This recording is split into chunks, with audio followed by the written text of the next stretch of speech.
ബഹുമാന്യരെ, പ്രിയമുള്ളവരെ, എല്ലാവർക്കും നമസ്കാരം. ഇന്ന് ഈ വീഡിയോയിൽ കൂടി ഞങ്ങളൊരു പുതിയ സന്ദേശം പൊതുജനങ്ങൾക്ക് അറിയിക്കുകയാണ്. ഇത് പഴകി ദ്രവിച്ച വിഷയമാണെന്ന് നിങ്ങൾ ധരിക്കരുത്. അഥവാ ഇതിന് ഒരു ഇതിഹാസ രൂപേണ ഇതിൽ വന്നിട്ടുണ്ടെങ്കിലും ഇപ്പോൾ ഞങ്ങൾ ഈ അവതരിപ്പിക്കുന്നത് ഒരു പ്രത്യേക മാനം വെച്ചിട്ടാണ്. അതിൽ പ്രധാനമായിട്ട് ശാസ്താംകോട്ട സദാശിവൻ എൻ്റെ അടുത്തുണ്ട്, ബേബി ജോർജ് എന്ന വ്യക്തി എൻ്റെ അടുത്തുണ്ട്. അവർ സാക്ഷികളായിട്ട് ഇപ്പം നിൽക്കുകയാണ്. ലക്ഷം വീടിന് സമാനമായ കൊച്ചുവരയിൽ വസിക്കുന്ന ചെറിയ മനുഷ്യനായ സദാശിവൻ വലിയ ചിന്തയുടെയും കാഴ്ചപ്പാടിൻ്റെയും ഉടമയാണ്.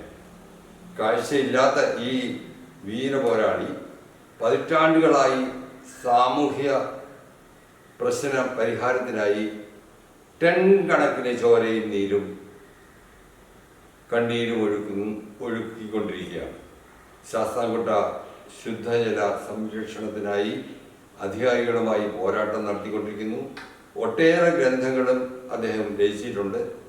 എന്നാൽ ഏറെ വിചിത്രമായ ഒരു കാര്യം, ഇരകളുടെ നിർവികാരതയും നിസ്സംഗതയും കഴിഞ്ഞ പാർലമെന്റ് ഇലക്ഷനിൽ മത്സര സന്നദ്ധത വിളംബരം ചെയ്തെങ്കിലും ആണും അർത്ഥവും കുറവായതിനാൽ ആ ശ്രമം അദ്ദേഹം ഉപേക്ഷിച്ചു.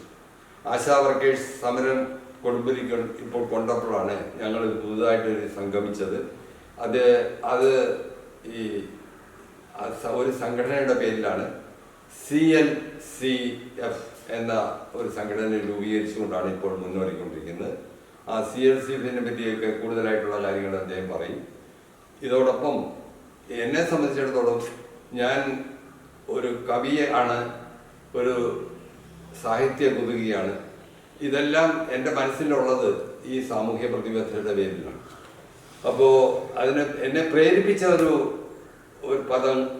പദാവലി ഇപ്പോൾ ഞാൻ ഓർക്കുകയാണ്. മനുജർ പറയുന്ന ശിക്ഷണത്തിൽ മഹീർ കവികൾ വളരുകില്ല. അപ്പൊ അതൊരു അന്തസ്സത്തേക്ക് ഞാൻ മനസ്സിൽ സൂക്ഷിക്കുന്നുണ്ട്.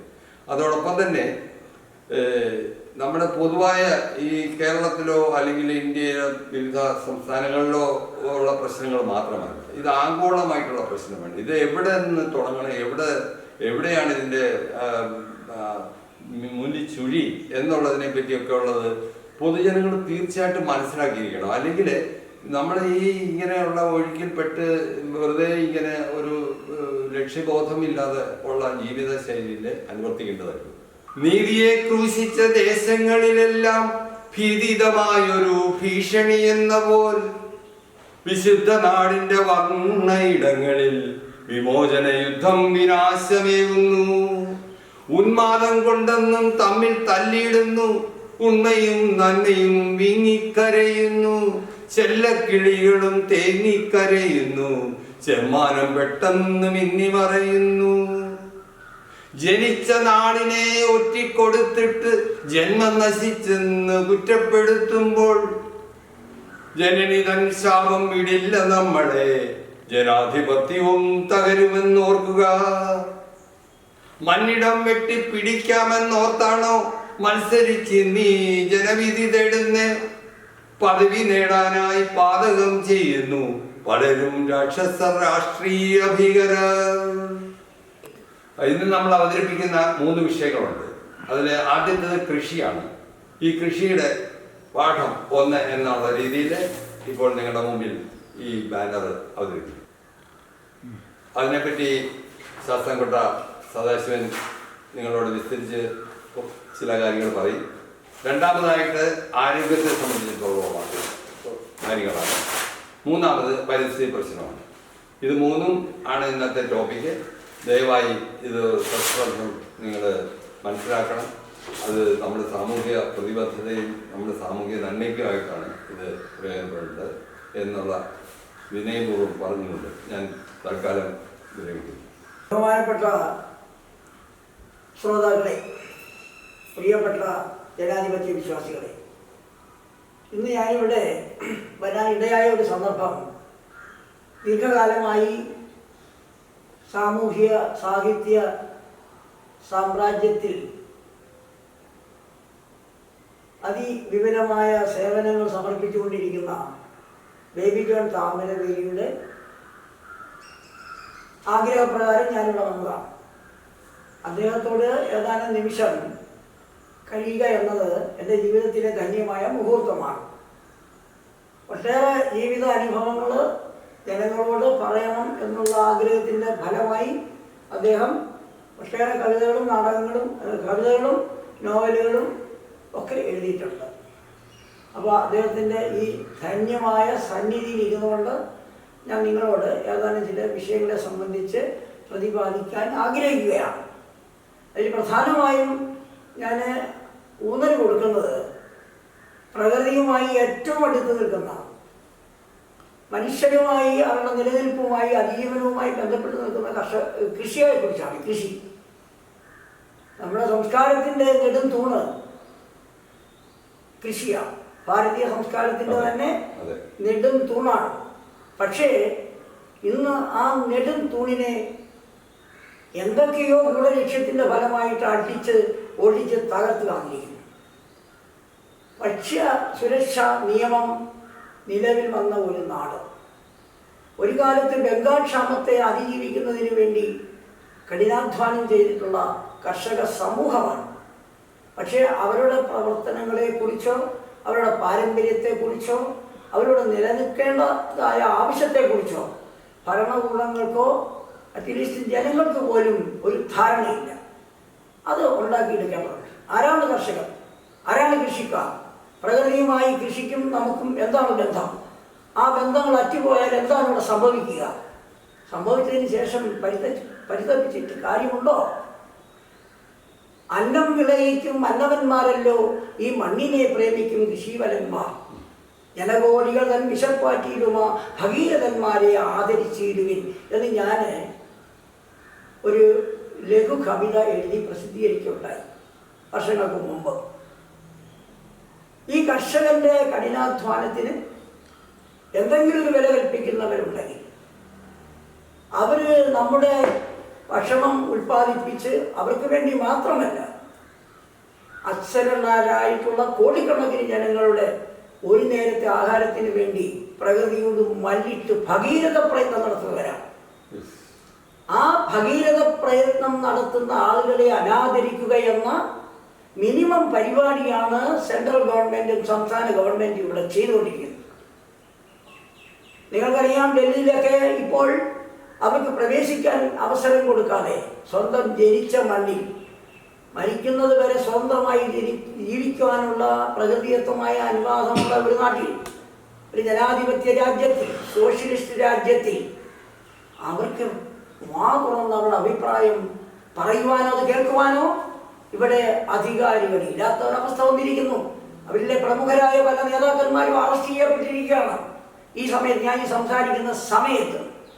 അതുകൊണ്ട് അവരെ സംബന്ധിച്ച് നമ്മൾ പറയുമ്പോൾ അവരോട് നമ്മൾക്ക് സ്നേഹമുണ്ടെങ്കിൽ, ഞാനതിന് കുറച്ചുകൂടെ കഠിനമായ എൻ്റെ വാക്കുകൾക്ക് പരിശുദ്ധയുണ്ടെങ്കിൽ അത് ക്ഷമിക്കണം. കാരണം എൻ്റെ വൈകാരികമായ തലത്തിൽ നിന്നുകൊണ്ട് ഞാൻ പറയുകയാണ്.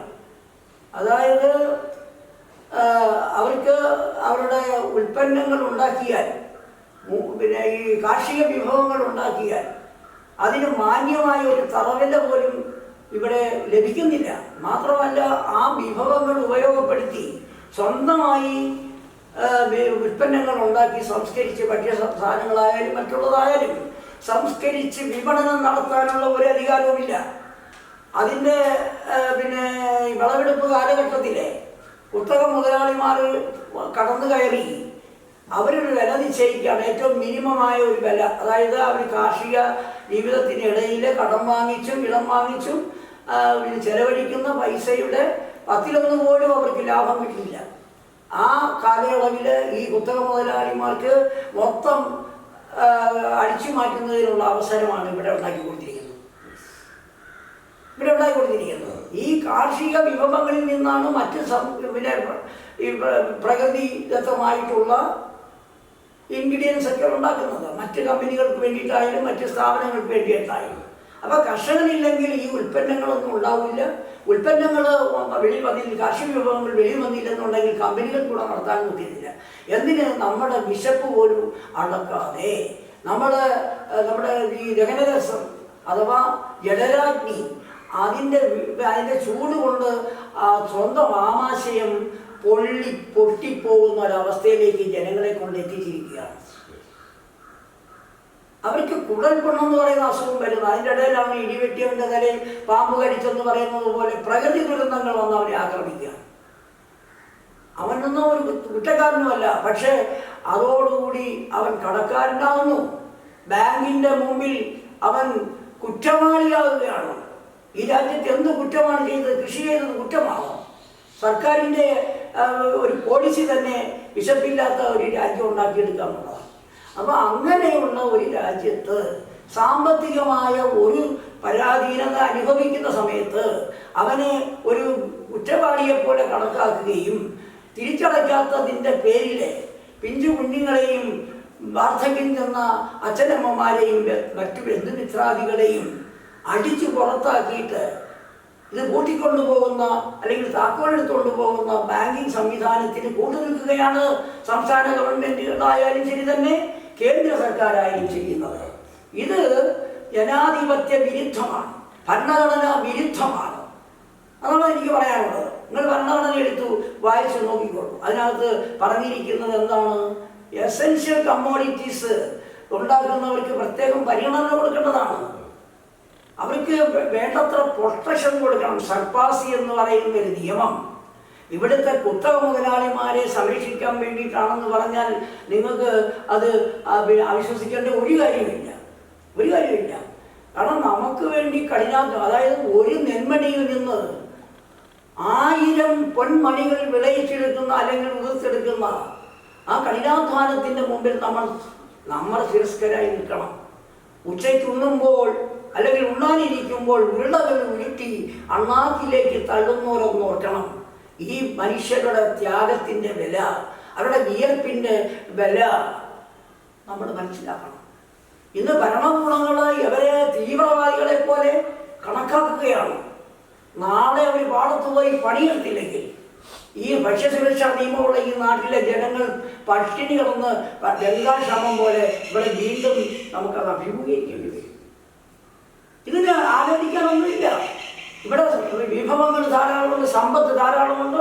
അതുപോലെ തന്നെ മാനുഷിക അല്ലെങ്കിൽ മാനവ വിഭവങ്ങളും ധാരാളമുണ്ട്. ഇതിന് ചെയ്യേണ്ടത് യുക്തിഭദ്രമായ ഒരു തീരുമാനമെടുക്കണം. ഇതിന് സമയോചിതമായിട്ടുള്ള ഒരു പദ്ധതി ഉണ്ടാക്കിയെടുക്കണം. ഇത്ര നാളിനകത്ത് അത് അവർക്ക് പരിഹാരം ഉണ്ടാക്കുന്നത് വെള്ളം, കൃഷിക്കാരന് വെള്ളം കിട്ടണം. അത് കൃഷി നടത്തുന്ന സമയത്താണ് കിട്ടേണ്ടത്. കൃഷി നടത്തുന്നതിനോടനുബന്ധിച്ച് കിട്ടണം. പാടം ഒരുക്കണം, വെള്ളം കയറ്റി നിർത്തണം, വളമിട്ട് അത് വീണ്ടും കൂട്ടണം, അല്ലെങ്കിൽ കളയ്ക്കണം, അല്ലെങ്കിൽ ട്രാൻസ്ഫർ ഉപയോഗിക്കണം. അതിനുശേഷം വിത്തിൻ്റെ സമയത്ത് വളവും വിത്തും അവർക്ക് 2 മാസത്തിന് മുമ്പേ അവരുടെ കിട്ടിയിരിക്കണം. അതുപോലെ അവർ ഉൽപ്പന്നങ്ങൾക്ക് വില നിശ്ചയിച്ച് കൊടുക്കണം. അവർക്ക് ഇഷ്ടപ്പെട്ട വില അവരാണ് നിശ്ചയിക്കേണ്ടത്. ഉൽപ്പാദിപ്പിക്കുന്നവനാണ് വില നിശ്ചയിക്കേണ്ടത്, അല്ലാതെ ഉപഭോക്താക്കളല്ല. ഇവിടെ ഈ ഉപഭോക്താക്കളും ഉൽപ്പാദകരും ഇല്ലെങ്കിൽ ഇവിടെ ഒരു കുത്തക മുതലാളിയും മുളച്ചു പൊന്തുകയില്ല. അപ്പോൾ കാർഷിക രംഗത്തെ പരിഗണിച്ചില്ല എങ്കിൽ ഇവിടെ ബംഗാൾ ആവർത്തിക്കാനുള്ള എല്ലാ ക്ഷാമം ആവർത്തിക്കാനുള്ള എല്ലാ സാഹചര്യങ്ങളും ഇവിടെ ഉണ്ട്. അപ്പോൾ കൃഷിക്കാരൻ്റെ കണ്ണുനീര് വീഴാത്ത വിധത്തിൽ അവന് പ്രതിമാസം അലവൻസായി കേവലം ഒരു 10,000 രൂപ അവരുടെ വീടുകളിൽ എത്തിക്കണം. അവർ പട്ടിണി കിടക്കാനും കണ്ണുനീർ തുള്ളി ഈ മണ്ണിൽ വീഴാനും അനുവദിച്ചാൽ, അവരെ അരമുഴുവൻ കയറിൽ അവരെ ആത്മഹത്യ ചെയ്താൽ അതിൻ്റെ പാപഭാരം ഇന്ന് ഭരിക്കുന്നവരെ ഭരണത്തിൽ നിന്ന് പോയാലും അവരുടെ പിൻതലമുറക്കാർ അനുഭവിച്ചേ മതിയാകൂ.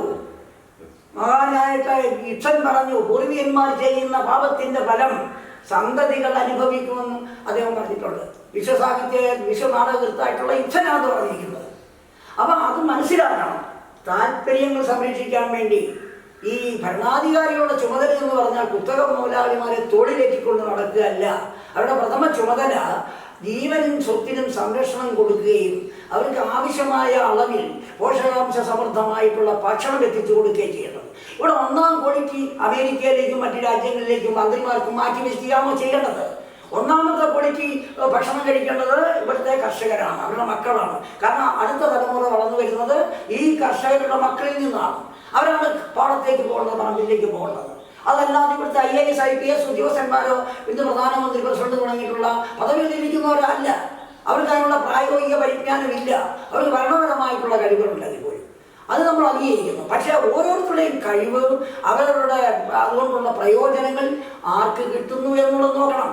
മഹാത്മാഗാന്ധി പറഞ്ഞതുപോലെ നിങ്ങളൊരു പദ്ധതികൾ ആസൂത്രണം ചെയ്യുമ്പോൾ ഏത് പദ്ധതിയും ആയിക്കൊള്ളട്ടെ, പക്ഷെ നിങ്ങളുടെ മനോമുകുരത്തിൽ, മനക്കണ്ണാടിയിൽ ഇവിടുത്തെ ഒട്ടിയ കവളുകളും അതുപോലെ തന്നെ ആരോഗ്യ പ്രശ്നങ്ങൾ കൊണ്ട് നിവർന്നു നിൽക്കാൻ വയ്യാത്തുള്ള നമ്മുടെ പൗരന്മാർ ആരോഗ്യരമം വെള്ളിച്ചെന്നതിൽ പോയെന്നാണ് പറയുന്നത്, സാങ്കേതികമായിട്ടും ശാസ്ത്രീയമായിട്ടൊക്കെ. പക്ഷെ ഇല്ല, അവരാവശ്യമായിട്ടുള്ള പോഷകാംശങ്ങൾ ഇല്ലാത്തത് കൊണ്ടാണ് നമ്മുടെ ഈ കുട്ടികൾ അല്ലെങ്കിൽ അമ്മമാര് ഒക്കെ രോഗികളെ പോലെ നടക്കുന്നത്. കൃത്രിമമായി ആയുസ് വർദ്ധിപ്പിക്കണം. ആ കൃത്രിമ ആയുസിന്റെ ഭാഗമായിട്ട് അവർക്ക് ഓജസ്സുള്ള ഒരു ശരീരവും മുഖമോ കാണുകയില്ല. ഈ ചൂഷണത്തിന്റെ കാലഘട്ടമാണ് ആരോഗ്യ മേഖല. അതിനെക്കുറിച്ച് ഞാൻ പിന്നീട് സംസാരിക്കുന്നുണ്ട്.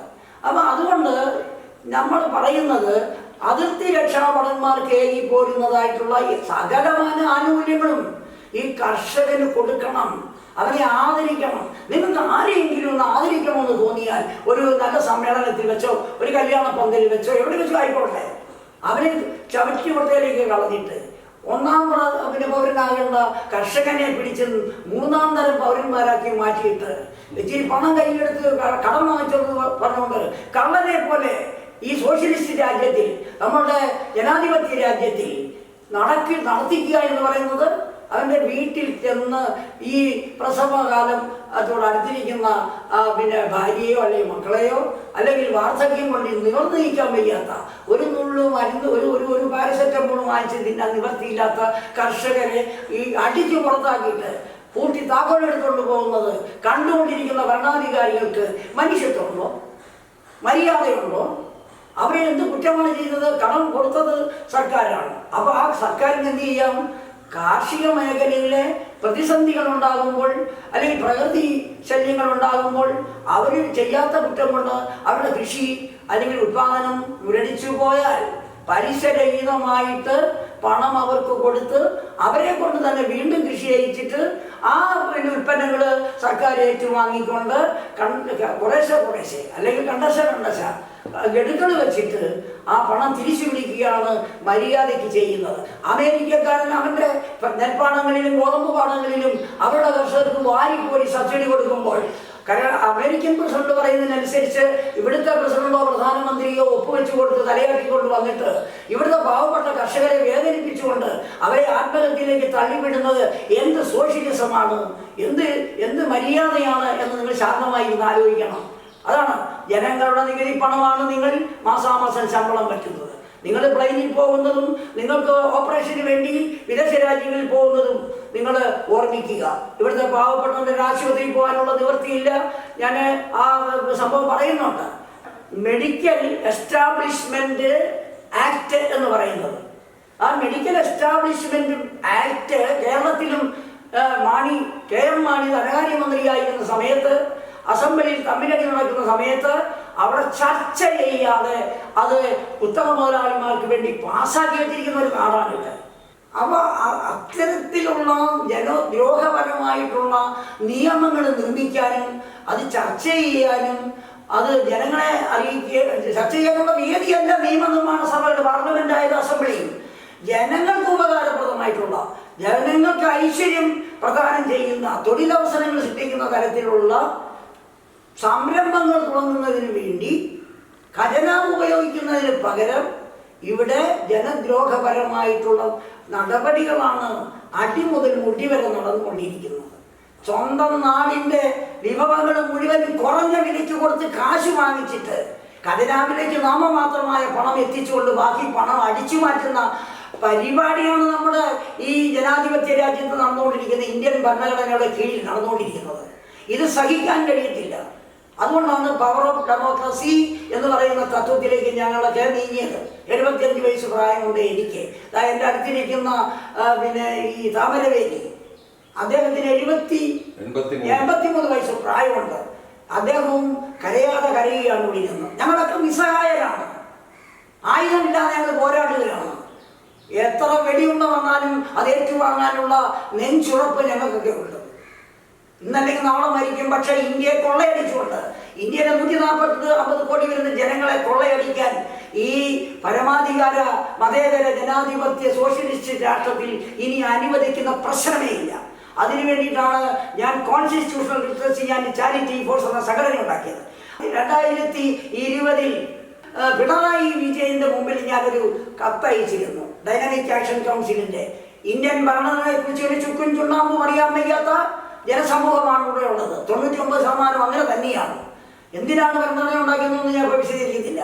പക്ഷേ ഈ വരുന്ന തലമുറയ്ക്കെങ്കിലും അവർക്ക് ഭരണഘടന എന്ന് പറയുന്നത് എന്താണ്, ഈ രാജ്യം എങ്ങോട്ട് നയിക്കണം, എങ്ങോട്ട് നയിക്കാൻ പാടില്ല, എന്താണ് ഭരണഘടനയുടെ ഉദ്ദേശ ലക്ഷ്യങ്ങൾ, അത് പ്രാവർത്തികമാക്കുന്നുണ്ടോ, 5 വർഷത്തിനിടയിൽ എന്തൊക്കെയാണ് ഈ ഭരണകൂടങ്ങൾ ചെയ്യുന്നത്, അങ്ങനെ അതിനെ വിലയിരുത്തിക്കൊണ്ട് അടുത്ത തെരഞ്ഞെടുപ്പിനെ പോകുന്നതിന് പകരം ഓരോ ജാതിയുടെയും മതത്തിന്റെയും രാഷ്ട്രീയത്തിന്റെയും പേരിൽ ഭരണഘടന ഉണ്ടാക്കിയിട്ട് അതിവിടെ നടപ്പിലാക്കാൻ ശ്രമിക്കുന്നത് അങ്ങേയറ്റം ജനാധിപത്യ വിരുദ്ധമാണ്.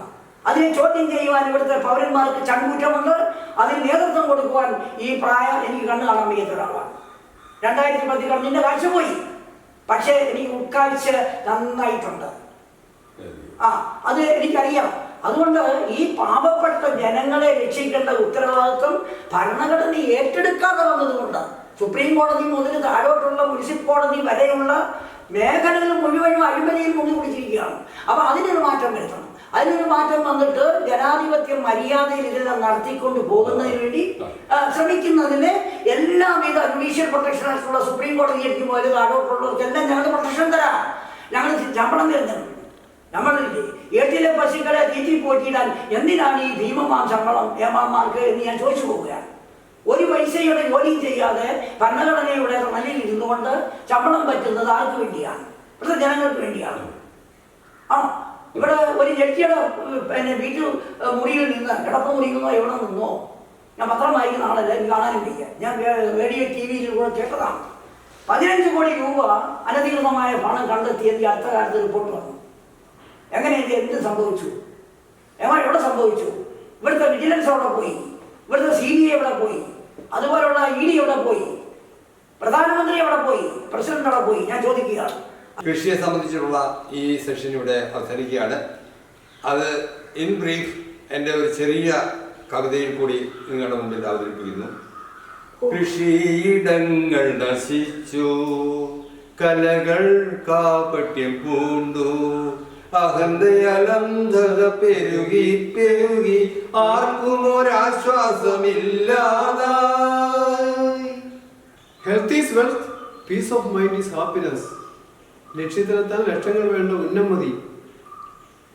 ബന്ധുവാര് ശത്രുവാര് പക്ഷിമൃഗാദികൾ ഇക്കാര്യം വളരെ വ്യക്തമായ നിശ്ചയമുണ്ടെങ്കിലും 6ാം ഇന്ദ്രിയത്തിനുടമകൾക്ക് നിശ്ചയമില്ലാത്തതിന്റെ കാരണം ബുദ്ധിയുടെ അഹന്തയും ധനത്തിന്റെ ധാർഷ്ട്യവും. ആരോഗ്യമാധ്യക്കരു തന്ന സാധനം ഒരു മനുഷ്യ ജീവിതത്തിലെ അനിവാര്യമായി വേണ്ടത് അവൻ്റെ ആരോഗ്യമാണ്. ആരോഗ്യമാണ് ഒരു മനുഷ്യൻ്റെ മൂലധനം എന്ന് വേണമെങ്കിൽ പറയാം. ആ ഒറ്റ മൂലധനത്തിൻ്റെ പേരിലാണ് ആയുഷ്കാലം അയാൾ ജീവിക്കുന്നത്, അല്ലെങ്കിൽ അവൾ ജീവിക്കുന്നത്. ആ ആരോഗ്യ സംരക്ഷണത്തിന് ആവശ്യമായിട്ടുള്ള അടിസ്ഥാന അനുകൂലനങ്ങൾ അല്ലെങ്കിൽ ഘടകങ്ങൾ നമ്മുടെ ഭരണഘടനയിൽ ഉറപ്പാക്കി വച്ചിട്ടുണ്ട്.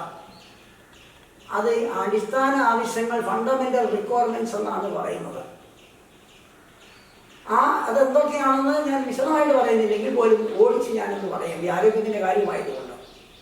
അത് ഒന്നിതാണ് ശുദ്ധമായ ജലം, ശുദ്ധമായ വായു, പോഷകസമൃദ്ധമായ ഭക്ഷണം.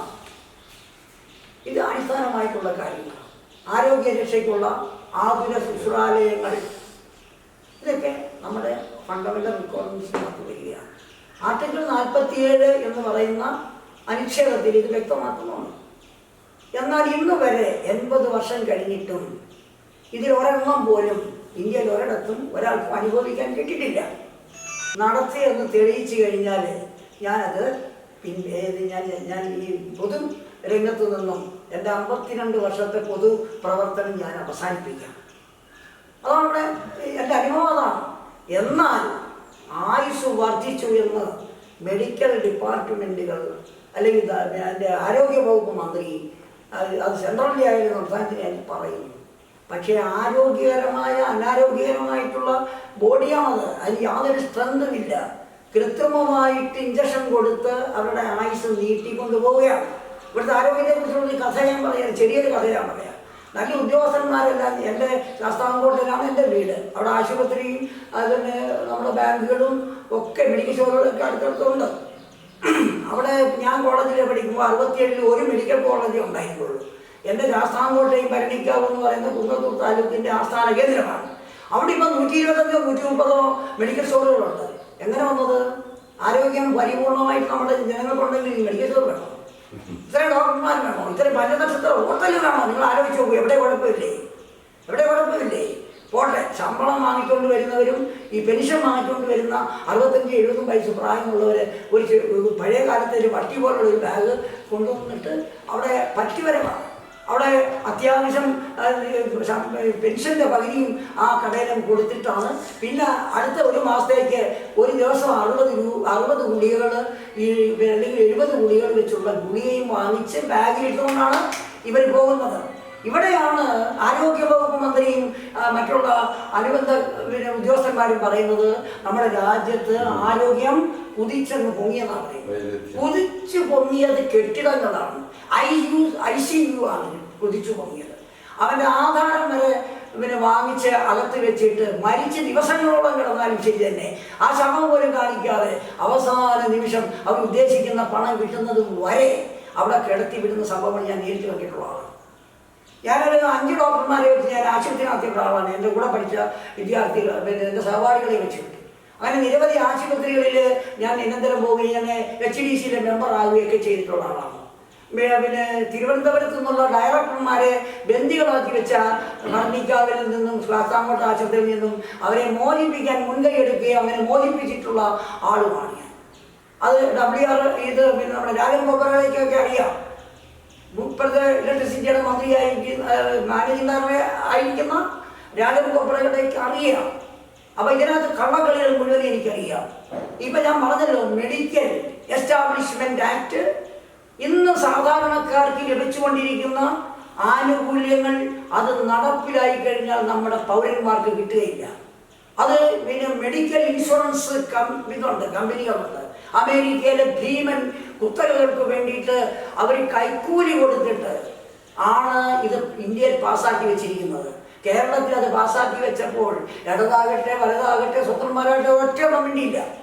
ഇല്ല, അടിയും പിടിയും പിന്നെ ഓട്ടവും കൂടെ നടന്ന സമയത്താണ് ഇത് ചർച്ച ചെയ്യാതെ അതാണ് പാസ്സാക്കിയെടുത്തത്. ജനവിരുദ്ധമാണത്. അപ്പോൾ അതിവിടെ നടപ്പിലാക്കാൻ പാടില്ല. ഇവിടെ നിന്ന് ലഭിച്ചുകൊണ്ടിരിക്കുന്ന ചികിത്സാ സമ്പ്രദായങ്ങൾ ഇത് നടപ്പിലായാൽ കിട്ടാതെ പോകും. അവർ പിന്നെ എവിടെ പോകും? ഡോക്ടർമാർക്ക് ഒരു ആശുപത്രി നടത്താനൊക്കില്ല. മിനിമം 2 ICUയും ആ 2 ആംബുലൻസും ഉള്ളവർക്ക് മാത്രമേ ഒരു ആശുപത്രി തുടങ്ങാനൊക്കൂ. ഇപ്പം നമുക്ക് ഒരു ഡോക്ടറുടെ വീട്ടിൽ ചെന്നാൽ ഒരു ക്ലിനിക്ക് കാണും, അല്ലെങ്കിൽ അയാൾ തന്നെ പ്രൈവറ്റ് ആശുപത്രികളാണ്, അവിടെ പോയി നമുക്ക് ചികിത്സിക്കാൻ കഴിയും. ഇത് എസ്റ്റാബ്ലിഷ് ചെയ്യാൻ പാടില്ല. നമ്മളത് ഏറ്റെടുക്കാൻ പോവുകയാണ്. കേരളത്തിലെ ഈ വിദ്യാസമ്പന്നരായിട്ടുള്ള ആളുകളെ കളിപ്പിക്കുന്ന കള്ളപ്പണിയാണ് നമ്മുടെ മന്ത്രിമാരും നമ്മുടെ MLAമാരും. അതാത് മണ്ഡലത്തിലെ ജനങ്ങളുടെ ആവശ്യങ്ങൾ പറഞ്ഞിട്ട് അത് പ്രാവർത്തികമാക്കുന്നതിനും ജനങ്ങൾക്ക് ഗുണപ്രദമായിട്ടുള്ള നിയമനിർമ്മാണം നടത്തുകയും ചെയ്യേണ്ട ഉത്തരവാദിത്തമുള്ളവരെ ജനങ്ങളോട് ഒരു വാക്കുപോലും ചോദിക്കാതെയാണ് ചുട്ടെടുക്കുന്നത് പോലെ നിയമസഭയിൽ നിയമനിർമ്മാണം നടത്തുന്നത്. എന്നിട്ടോ വോട്ട് കഴിഞ്ഞാൽ ഉടനെ ബാരിക്കേഡ് വെച്ച് തടയുകയാണ്. പിന്നെ അവൻ്റെ വീട്ടിലോട്ട് ചെല്ലാൻ പറ്റത്തില്ല, അല്ലെങ്കിൽ അങ്ങനെയുള്ള മെമ്പർമാരുടെ വീട്ടിലോട്ട് ചെല്ലാനൊക്കത്തില്ല. ഇവരിങ്ങോട്ടും വരത്തില്ല. അവർ അസംബ്ലികളിൽ ജനങ്ങളുടെ പ്രതിനിധികൾ പോയി പാർട്ടി ഓഫീസിൽ അട്ടയിരിക്കുന്ന ഒരു പരിപാടിയാണ്. അതിൻ്റെ പേര് കോടികൾ കൊള്ളയടിക്കുന്ന ഒരു ഗൂഢസംഘമാണ് ഇന്ത്യൻ ജനാധിപത്യത്തിൻ്റെ ശ്രീകോവിൽ ഇപ്പോൾ കൈയടക്കിയിരിക്കുന്നത്. അത് തിരിച്ചുപിടിക്കാൻ ഇവിടുത്തെ ജനങ്ങൾക്ക് അവകാശമുണ്ട്. അതുകൊണ്ട് അതായത് ഞാൻ പറയാറുള്ളത്, ഓരോ ഓട്ടൊന്ന് പൗരത്വമൊന്ന് മൂല്യമൊന്ന്, ഓട്ടൊന്ന് പൗരത്വമൊന്ന് മൂല്യമൊന്ന്, നിയമത്തിന് മുമ്പിൽ എല്ലാവരും അല്ലെങ്കിൽ ഏവരും സമന്മാരെന്നാണ് എഴുതി വെച്ചിരിക്കുന്നത്.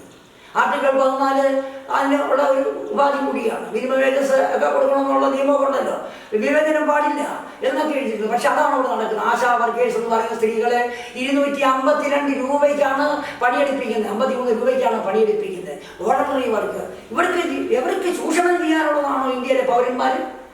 ഇവിടുത്തെ പരമാധികാരികളായ ജനങ്ങൾ, ഇവിടുത്തെ നികുതി കൊടുക്കുന്ന അല്ലെങ്കിൽ പിന്നെ ദാനം കൊടുക്കുന്ന, ശമ്പളം കൊടുക്കുന്ന ഇവിടുത്തെ ജനങ്ങളെ ഇങ്ങനെ വേട്ടയാടാൻ ഇന്ത്യൻ ഭരണഘടനയിൽ ഏത് നോംസ് ആൻഡ് കണ്ടീഷനാണുള്ളത്, ഏത് ആർട്ടിക്കിളാണുള്ളത്? ഒന്ന് പറയൂ. നിങ്ങൾക്ക് ഈ ഭരണഘടനയെ കുറിച്ച്, അതുകൊണ്ട് ഞാൻ പറയുന്നത്, തെരഞ്ഞെടുപ്പ് വരുമ്പോൾ, അടുത്ത തെരഞ്ഞെടുപ്പ് വരുമ്പോൾ ഇവിടെ മത്സരിക്കാൻ വരുന്ന ആൾക്ക് അറ്റ്ലീസ്റ്റ് ആ നിയമത്തെക്കുറിച്ചുള്ള ഇൻ സർവീസ് കോഴ്സിന്റെ സർട്ടിഫിക്കറ്റ് ജനങ്ങൾ ചോദിക്കണം.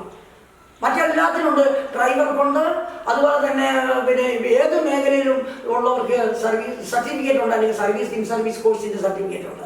ഇതൊന്നുമില്ലാതെ എവിടെയെങ്കിലും കിടന്നുറങ്ങുന്നതിനെ വിളിച്ച് MLA-യുടെ പിന്നെ മെമ്പർ ആപ്ലിക്കേഷൻ അത് ഒപ്പിടിച്ച് കൊണ്ടുപോയി നിർത്തിയിട്ട് അക്ഷരം പോലും കൂട്ടി വായിക്കാൻ അറിയാൻ പറ്റില്ല. അവർ അവഹേളിക്കുകയല്ല. എനിക്ക് നേരിട്ടറിയാവുന്നതാണ് എൻ്റെ മണ്ഡലത്തിലെ. കല്ല് വെട്ടിക്കൊണ്ടിരുന്ന ഒരു സുഹൃത്തിനെ അതിൻ്റെ ഒരു നേതാവ് വന്ന് കേരള എന്ന് പറഞ്ഞു കയറി, എന്താ സാർ നീ ഉടുപ്പും കൊണ്ടിട്ട് എടുത്ത് അവന് കുടിപ്പിച്ച് അവനെ നല്ല ഉടുപ്പും കൊണ്ട് കൊടുത്തതിന് ശേഷം അവനെ MLA ആയിട്ട് മത്സരിപ്പിച്ചു. അവൻ ജയിക്കുകയും മണ്ഡലത്തിൽ പോലെ ഗുണമുണ്ടായെന്ന് ചോദിച്ചാൽ ഒരു ദുഃഖമുണ്ടായി. ഒരു കാര്യം ഇപ്പോഴും കിടക്കുന്നത് 2 പ്രാവശ്യം പിന്നെ ഇവിടെ ഈ ആരോഗ്യത്തിന്റെ പ്രശ്നങ്ങളോട് ഞാൻ പറയാം. കാര്യത്തിൻ്റെ കാര്യം, ശുദ്ധജലം എന്നുള്ള പേരാണ് ശാസ്താനുള്ള ശുദ്ധജലതടാകം. ലോകത്തിൽ ഇത്രയും മലീമസമായിട്ടുള്ള ഒരു കായല്, 4 വശവും വൻപിച്ച കുന്നുകളാണ്, പച്ചക്കുന്നുകൾ. എല്ലാം ഇടിഞ്ഞതായിരുന്നു, ഒരിക്കലും ഉണങ്ങിപ്പോയി. ആ വെള്ളത്തിനകത്ത് ഇല്ലാത്ത പിന്നെ മാലിന്യങ്ങളില്ല, മലവും മൂത്രവും, അതുപോലെ ആശുപത്രി മാലിന്യങ്ങളും മറ്റുള്ളതെല്ലാം. ഇവിടെ ഞാൻ പിന്നെ ഇവർക്ക് വേണ്ടി, അതായത് മലിനീകരണ നിയന്ത്രണ ബോർഡുകാർക്ക് കത്ത് ഞാൻ നിരവധി തവണ അയച്ചിട്ടുണ്ട്. ആശുപത്രി പിന്നെ മിനിസ്റ്റർക്ക് അയച്ചിട്ടുണ്ട്, മുഖ്യമന്ത്രിക്ക് അയച്ചിട്ടുണ്ട്. 2015 ഞാൻ ഒറ്റയാൾ സമരം ചെയ്തതിന്റെ ഫലമായിട്ട് 20 കോടി രൂപ അനുവദിച്ചു. ഈ ശുദ്ധ ആരോഗ്യത്തിന്റെ കാര്യം മറുപടി പറയുകയാണ്. എൻ്റെ സുഹൃത്തും അതുപോലെ തന്നെ എൻ്റെ സഹപ്രവർത്തകരും ഞങ്ങളൊക്കെ ജില്ലാ കമ്മിറ്റിയിൽ ഞാൻ പോയില്ലെങ്കിലും, ഞാൻ കുന്നത്തൂർ താലൂക്കിലെ പാർട്ടിയുടെ സമരനായിട്ടുള്ള നേതാവൊന്നും അല്ലെങ്കിലും സാമാന്യം വർത്താനം പറയാനും കാര്യങ്ങൾ പ്രസംഗിക്കാനും ഒക്കെ എനിക്ക് അത്യാവശ്യം അറിയാവുന്നത് കൊണ്ട് തന്നെ അവരൊക്കെ എല്ലാം അറിയും.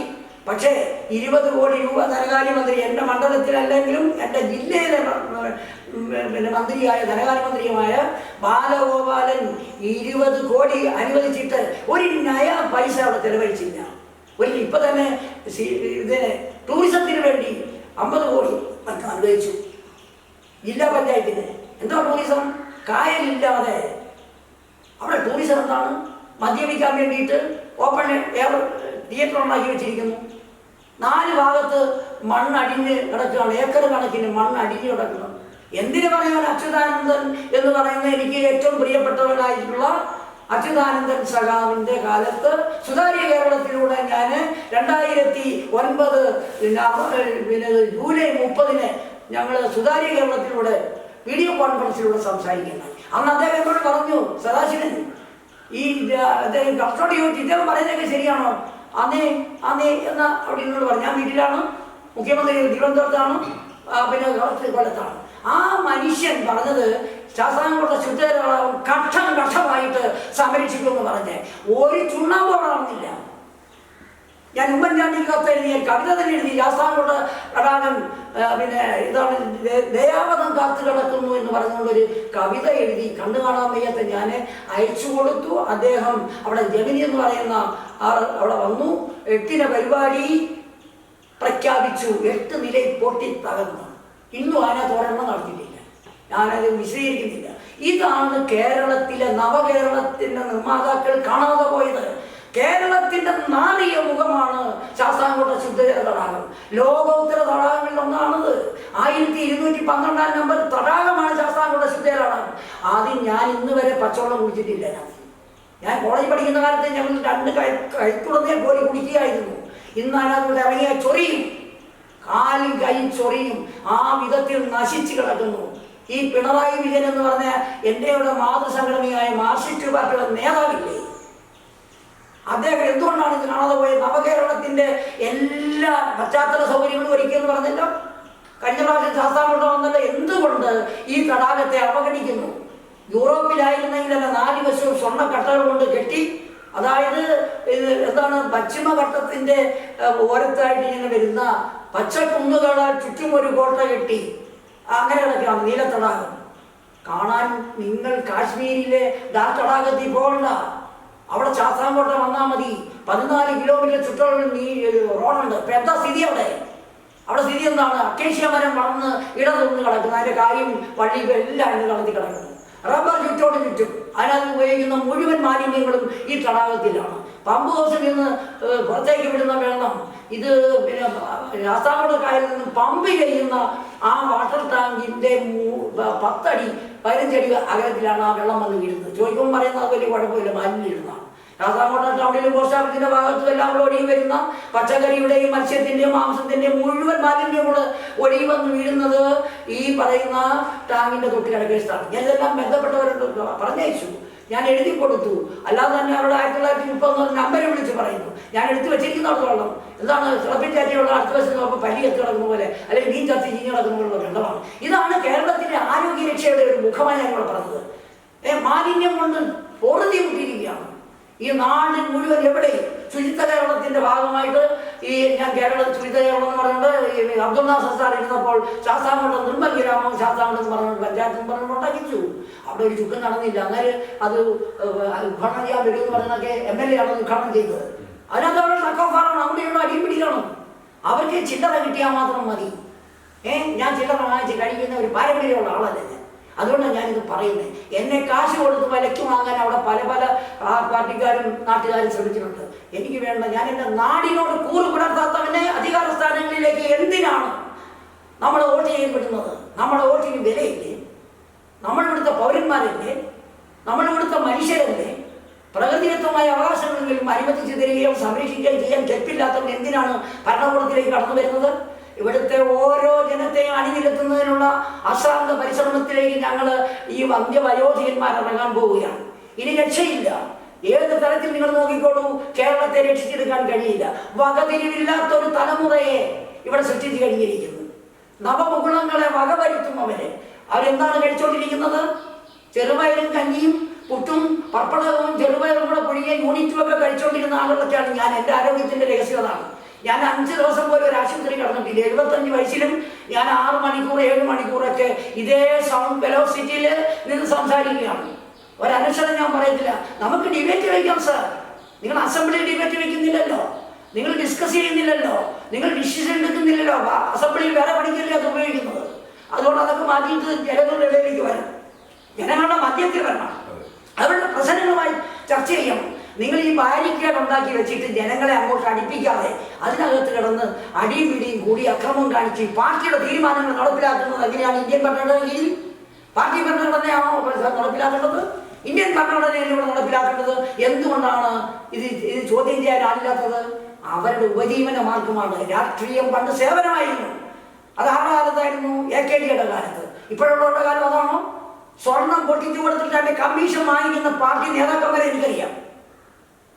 കേരളത്തിലെ വിപ്ലവ വീരാന്മാരായിട്ടുള്ള ആരാധ്യന്മാരായിട്ടുള്ള കമ്മ്യൂണിസ്റ്റുകാർ എൻ്റെ മണ്ഡലത്തിലും അതുപോലെ 5 പൈസയുടെ വരുമാനമില്ലാത്ത ആള്, ഒരു മുറിയും ഒരു തിണ്ണയും ഉണ്ടായിരുന്ന ഒരാളുടെ മകളുടെ കല്യാണം ഇപ്പൊ നടത്തിയത് എയർ കണ്ടീഷൻ പന്തലിലാണ് സാർ.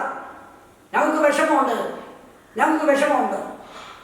അതുപോലെ എത്ര നേതാക്കന്മാരുടെ പണം എവിടെ ഏത് ബാങ്കിലൊക്കെ ഉണ്ടെന്ന് ആർക്കും അറിഞ്ഞുകൂടാ. കമ്മ്യൂണിസ്റ്റുകാരെന്താ പറയും?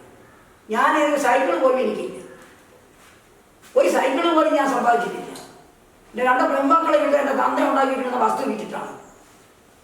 കാരണം എനിക്ക് നടന്നു പോകുമ്പോഴേ ശാസ്താംകോട്ട സാധനം കാണുമെന്നും കള്ളവഴികളാണെന്ന് പറഞ്ഞിട്ട് എൻ്റെ പിള്ളേരെ ആക്ഷേപിക്കും. എന്താണ് സ്വർണ്ണം കിടക്കുന്നു, അല്ലെങ്കിൽ കമ്മൽ കിടക്കുന്നു, അത് കിടക്കുന്നു, അവിടെ അമ്മയല്ലെയോ അല്ലെങ്കിൽ ബന്ധുക്കളായിട്ട് ഇട്ട് കൊടുത്തിരിക്കുന്നത്. അത് കേൾക്കാൻ എനിക്ക് മനസ്സിലാത്തതുകൊണ്ട് ഞാനതിന് രാജ്യം വെച്ചിട്ട് ഇറങ്ങി പോരുന്നതാണ്. സങ്കടമുണ്ട് സാർ. കമ്മ്യൂണിസം പറയരുത്. നിങ്ങൾക്ക് കമ്മ്യൂണിസം പറയാനുള്ള യാതൊരു അർഹതയില്ല. രക്തസാക്ഷികളുടെ പതാകയാണത്. അത് ബാറുകാരുടെയോ അല്ലെങ്കിൽ മറ്റുള്ളവരുടെയോ ഡെസ്കിൻ ബെഞ്ചിൽ തുറയ്ക്കാനുള്ളതാകരുതേ എന്ന് ഞാൻ പലപ്പോഴും പറഞ്ഞിട്ടുണ്ട്. ഓപ്പൺ ഡിബേറ്റിലും അല്ലാതെ ഞാൻ പറഞ്ഞിട്ടുണ്ട്. ഇത് സങ്കടകരമായിട്ടുള്ള കാര്യമാണ്. ഞാനും 2 ദിവസം പോയി ജയിലിൽ കിടന്നതാണ്. പോട്ടെ. അതുകൊണ്ട് നമ്മുടെ വിഷയം ആരോഗ്യം അതിപ്രധാനമായിട്ടുള്ള കാര്യമാണ്. സർവ്വധനാൽ പ്രധാനമാണ് ആരോഗ്യം. അതുകൊണ്ട് നമ്മുടെ വരുന്ന തലമുറയെങ്കിലും രക്ഷിക്കണമെങ്കിൽ ശുദ്ധമായ ഭക്ഷണവും ശുദ്ധമായ ജലവും ശുദ്ധമായ അന്തരീക്ഷവും പ്രദാനം ചെയ്യണം. മദ്യത്തിൻ്റെ ഈ കടന്നുകയറ്റം അവസാനിപ്പിക്കണം. അത് ആർട്ടിക്കിൾ 47 പറയുന്നുണ്ട്. ഒറ്റയ്ക്ക് അത് ആർക്കും വിൽക്കാനുള്ള അവകാശമില്ല. വൈദ്യന്മാർക്കോ ഡോക്ടർമാർക്കോ മറ്റ് ഇൻഗ്രീഡിയൻസിൻ്റെ കൂടെ മാത്രമേ മദ്യം ഉപയോഗിക്കാൻ പാടുള്ളൂ. ഇപ്പോൾ ഇവിടെ ചെയ്തുകൊണ്ടിരിക്കുന്നത് ഭരണഘടനാ വിരുദ്ധമാണ്, 47-ന് എതിരാണ്, ലംഘനമാണ്, ഭരണഘടനയോടുള്ള അവഹേളനമാണ്. അടിയന്തരമായിട്ട് മദ്യത്തിൻ്റെ ഈ വിൽപ്പന ഞാൻ അതിനകത്ത് എഴുതി വെച്ചിട്ടുണ്ട്. എന്താണത്? അതായത് പിന്നെ രാസലഹരി രാക്ഷസൻ നമ്മുടെ എതിരെ ജാഗരൂകരാകുക നാം, അടിമകളാകാൻ മക്കളൊക്കെയും രാസലഹരിക്ക് അടിമകൾ. അതിനുശേഷമാണ് ഇവിടെ പലരും ചാനലുകാർ ഇപ്പോൾ ഇത് ഞാൻ 2 മാസത്തിന് മുമ്പ് ഞാൻ പ്രസിദ്ധീകരിച്ചതാണ് ഈ കവിത. രാസലഹരിക്കെതിരെ ജാഗരൂകരാകുക, അതാണ് നമ്മൾ വേണ്ടത്. ജാഗരൂകരാകണം. ഈ പാർട്ടി ഓഫീസുകൾ ഉണ്ടാക്കി വെച്ചിരിക്കുന്നല്ലോ, പാർട്ടി ഗ്രാമങ്ങൾ, അതെല്ലാം മാറ്റിയിട്ട് ആ സ്ഥാനത്ത് നമുക്ക് ഗ്രാമങ്ങൾ പഞ്ചായത്ത് ഉണ്ടായിക്കൂടെ? മദ്യരഹിത പഞ്ചായത്ത്, വാർഡ് രഹിത പഞ്ചായത്ത്, അതുപോലെ തന്നെ ലഹരി മുക്തമായിട്ടുള്ള ഭവനങ്ങൾ. അതുകൊണ്ട് ഞങ്ങളോട് സഹകരിക്കുക. കാര്യങ്ങൾ ഇവിടെ അവസാനിപ്പിക്കുന്നു. ഇതുവരെ കേട്ട ആരോഗ്യത്തെ പറ്റിയുള്ള പ്രഭാഷണം വളരെ സമർത്ഥമായിരുന്നു. അദ്ദേഹത്തിൻ്റെ ആവേശം നമ്മൾ കണ്ടതാണ്. തീർച്ചയായിട്ടും ആ പാഠം 2ആയിട്ടുള്ള ആ ഒരു പോസ്റ്റർ നിങ്ങളുടെ മുമ്പിൽ ഇപ്പോൾ അവതരിപ്പിക്കുന്നതാണ്. മനസ്സ് ദുഷിച്ചു നാട് നശിച്ചു എന്നാണിനി നേർബുദ്ധി ഉദിക്കുക ഭോഷരിയും അർത്ഥർ തൻ ചാണത്തലയിൽ. അടുത്തതായി നമുക്ക് ചർച്ച ചെയ്യാനുള്ളത് പരിസ്ഥിതിയെ പറ്റിയാണ്. പരിസ്ഥിതിയെ പറ്റി സദാശിവൻ വീണ്ടും നിങ്ങളോട് സംസാരിക്കും. പ്രിയപ്പെട്ട പരിസ്ഥിതി പ്രവർത്തകരെ, ഇതുവരെ പറഞ്ഞതിനേക്കാൾ വളരെ ഗൗരവമുള്ളൊരു പ്രശ്നമാണ് പരിസ്ഥിതി. പാരിസ്ഥിതിക സന്തുലിതാവസ്ഥ തകർന്നു പോയാൽ ഒരു ജീവി പോലും ഇവിടെ ജീവിച്ചിരിക്കാൻ ഇടയില്ല. അതാണ് അതിൻ്റെ ഒരു പ്രത്യേകത. പോസിറ്റീവ് നാച്ചുറലിസ്റ്റിലേക്ക് നമ്മൾ കടക്കണം. പ്രകൃതിയെ കറന്നെടുക്കുക എന്നാണ് പറഞ്ഞിട്ടുള്ളത്. ഇപ്പോൾ ഇവിടെ നടക്കുന്നത് പ്രകൃതിയെ കറന്നെടുക്കുക, അവസാനം തകർത്ത് കളയുക എന്നുള്ളതാണ്. പ്രകൃതി വിഭവങ്ങളെ മുഴുവനും കുറഞ്ഞ വിലയ്ക്ക് കുത്തകൾക്ക് കൊടുത്തിട്ട് കമ്മീഷൻ വാങ്ങിക്കുന്ന ഏക പണിയാണ് നമ്മുടെ രാജ്യത്ത് നടന്നുകൊണ്ടിരിക്കുന്നത്. നിരവധി ഉദാഹരണം ഞാൻ പറയാൻ നിങ്ങൾക്കറിയാം. വളരെ ഖേദകരമായ ഒരു കാര്യം, 100 മീറ്റർ അകലം പാലിച്ചുകൊണ്ട് മാത്രമേ കരിമ്പാറ അല്ലെങ്കിൽ ഗ്രാനൈറ്റ് പൊട്ടിക്കാവുന്നൊരു നിയമം ഉണ്ടായിരുന്നു. ജനങ്ങളെ സഹായിക്കാനാണെന്ന് വ്യാജേന അതിന് മാറ്റം വരുത്തി 50 മീറ്ററാക്കി. നിരവധി വീടുകൾ ഇപ്പോൾ പൊളിഞ്ഞ് അവർ തലേ കൈയും വെച്ച് കരയുകയാണ്. ഞാൻ ടി വിയിലൂടെയൊക്കെ എൻ്റെ ശബ്ദം ഞാൻ കേൾക്കുന്നു, ടി വിയൊക്കെ കേൾക്കില്ല. അപ്പോൾ നമ്മളൊന്ന് ആലോചിക്കണം, നമ്മുടെ ജനങ്ങളെ ദ്രോഹിച്ചുകൊണ്ട് എന്തെങ്കിലും ഒരു നടപടി എടുക്കാൻ ഭരണഘടന എവിടെയെങ്കിലും അനുവദിച്ചിട്ടുണ്ടോ? ഒരർത്ഥത്തിൽ നമ്മളോട് ചോദിക്കാതെ ഒരു ചുക്കും ഈ അസംബ്ലികളിലോ പാർലമെന്റിലോ ചെയ്യാൻ പാടില്ല. ഭരണഘടന ആരംഭിക്കുന്നത് നമ്മളൊന്ന് ആലോചിച്ച് നോക്കണം. ഞാൻ അതാണ് ഊന്നൽ കൊടുത്തത്. We the people of India having solemnly resolved to constitute India into a sovereign socialist secular democratic republic എന്നാണ് തുടങ്ങുന്നത്. സോവറിൻ സോഷ്യലിസ്റ്റ് ഡെമോക്രാറ്റിക് റിപ്പബ്ലിക് എവിടെ കിടക്കുന്ന നമ്മുടെ ഇന്ത്യയിൽ ഈ സോവറിൻ സോഷ്യലിസ്റ്റ് ഡെമോക്രാറ്റിക് റിപ്പബ്ലിക് ഉണ്ടോ? അവിടെ ഒന്ന് കാണിച്ചു തരാം. എവിടെങ്കിലും ഒന്ന് അനുഭവിക്കുന്നുണ്ടെന്ന് പറയാൻ പറ്റുമോ? ഇല്ല. അപ്പം അങ്ങനെയുള്ള ഒരു രാജ്യത്ത് ഈ ഭരണഘടനയുടെ അവഹേളനമാണ്, നിന്ദയാണ് ഇവിടെ കാണിക്കുന്നത്. ഇത് ചോദിക്കുന്നതിന് സുപ്രീം കോടതി മെനക്കെടാറില്ല. താഴോട്ടുള്ള ഈ ഇത് എക്സിക്യൂട്ടീവിൽ ഒരുത്തരും ശ്രദ്ധിക്കാറില്ല. എല്ലാം ഭരിക്കുന്നവൻ്റെ പിൻപാട്ടുകാരായിട്ടും അതുപോലെ തന്നെ പെട്ടിച്ചോമ്പുകാരുമായിട്ടാണ് നടക്കുന്നത്. അതിനല്ല നമ്മൾ പൈസ കൊടുക്കുന്ന, ശമ്പളം കൊടുക്കുന്നത് ഈ ഉദ്യോഗസ്ഥന്മാർക്ക്. അപ്പം അങ്ങനെയാണ് ഒരു നാടായി ഇത് അധപ്പതിപ്പിച്ചതിൻ്റെ ഉത്തരവാദിത്വം 80 വർഷത്തെ രാഷ്ട്രീയ ഈ പറഞ്ഞ ഔദ്യോഗിക തലത്തിലുള്ള ഇവരെല്ലാം കുറ്റവാളികളാണ്. ഒരേ തൂവൽ പക്ഷികളാണ് ഇവരെല്ലാം. ഇവർ ജനങ്ങളുടെ കാര്യങ്ങളിലേക്ക് ശ്രദ്ധ പതിപ്പിക്കുന്നില്ല. അവർക്ക് എപ്പോഴും കമ്മിറ്റ്മെൻറ്റ് ജനങ്ങളോടാണ്. അതാണ് ജനാധിപത്യ രാജ്യം, ഡെമോക്രസി എന്നാണ്, ജനങ്ങളുടെ ഭരണം എന്നാണ് പറഞ്ഞിരിക്കുന്നത്. ഇവിടെ ഏജൻസി ഭരണമാണ്, പാർട്ടി ഭരണമാണ് നടക്കുന്നത്. എന്തിനാണ് പാർട്ടിക്ക് ഇടപെടുന്നത്? ഞാൻ ലോക്കൽ കമ്മിറ്റിയിലൊക്കെ പ്രവർത്തിച്ചിട്ടുള്ള ആളാണ്. ഞാൻ പലപ്പോഴും ഇരുന്ന് ആലോചിച്ചിട്ടുണ്ട്. ഈ മെമ്പർമാർ പാർട്ടിയുടെ ടിക്കറ്റും വന്ന് MLA ആയി മത്സരിച്ചിട്ട് മാർക്സിസ്റ്റ് പാർട്ടിയുടെ MLA ആയി അല്ലെങ്കിൽ കോൺഗ്രസിന്റെ MLA ആണെന്ന് പറയേണ്ട കാര്യം എന്താണ്? അതാണ് മണ്ഡലത്തിന്റെ പേരോട് ചേർത്തല്ലേ പറയേണ്ടത്. അവിടുത്തെ ജനങ്ങളുടെ വോട്ടുകൊണ്ടല്ലേ അവർ ജയിച്ചത്. പാർട്ടിക്കാരുടെ വോട്ടുകൊണ്ട് കേരളത്തിലോ ഇന്ത്യയിലോ ഏതെങ്കിലും ഒരു പാർട്ടി ജയിക്കാൻ പറ്റുമോ? ഇവിടെ പാർട്ടി വിശ്വസിക്കാത്ത നിരവധി നിഷ്പക്ഷമതികളായിട്ടുള്ള ആളുകളുണ്ട്. അപ്പൊ അവരുടെയും കൂടെ വോട്ട് വാങ്ങിച്ചിട്ട് ചെന്ന് നമ്മുടെ പ്രതിനിധികള്, എൻ്റെ പ്രതിനിധികൾ അറിയപ്പെടുന്നത് ഇടതുപക്ഷത്തിന്റെ പേരിലാണ് അറിയപ്പെടുന്നത്. അയാൾ RSP രജിസ്റ്റ് പാർട്ടി എന്നാണ് പറയുന്നത്. അങ്ങനെയല്ല അയാൾ അറിയേണ്ട കുന്നത്തൂരിന്റെ MLA എന്നാണ് പറയുന്നത്.